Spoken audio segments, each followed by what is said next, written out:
Okay, mine was page 239. It wasn't really a number, but it said simple to complex. How many times have you walked into your classroom and asked questions such as, what's the law of the conservation of energy, and had deer in the headlight look?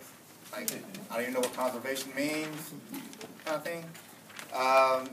Start out simple. The book says effective questions initially engage students thinking about a topic in contained, concrete ways, and then push them to think more deeply and broadly.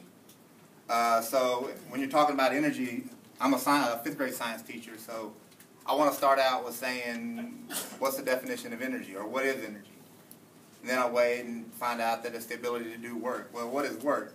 My dad goes to work. Well, work is the transfer of energy. So those two go hand in hand. And so when you're thinking about energy and all the electrons working to create something, such as a different type of energy, they can kind of grasp what that concept is. Then it goes into a stair step of something a little bit different. What are the two types of energy? Well, when you taught your lesson, you know that there's two, potential and kinetic.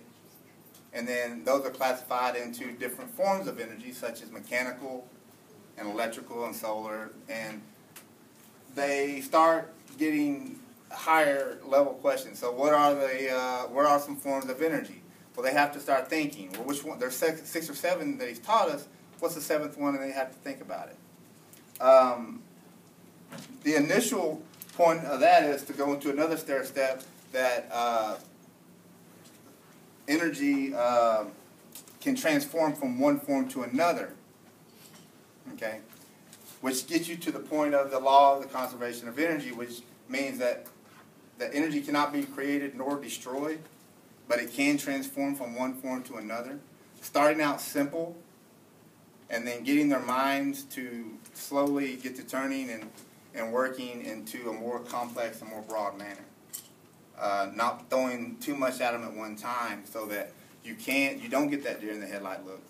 And they're actually participating in the discussion and interacting and engaged with the other students and the teacher.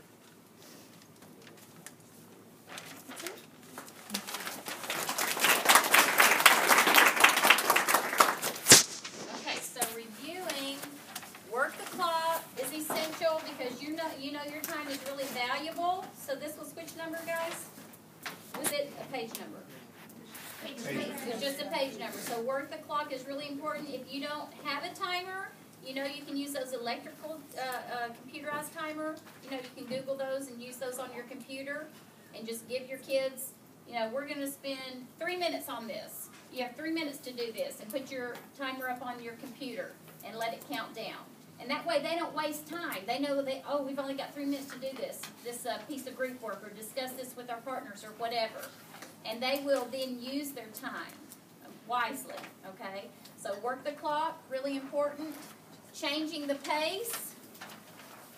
How long is your kid's attention span? 2 minutes. Oh. Okay. Max, yeah. Depending on the age level, okay?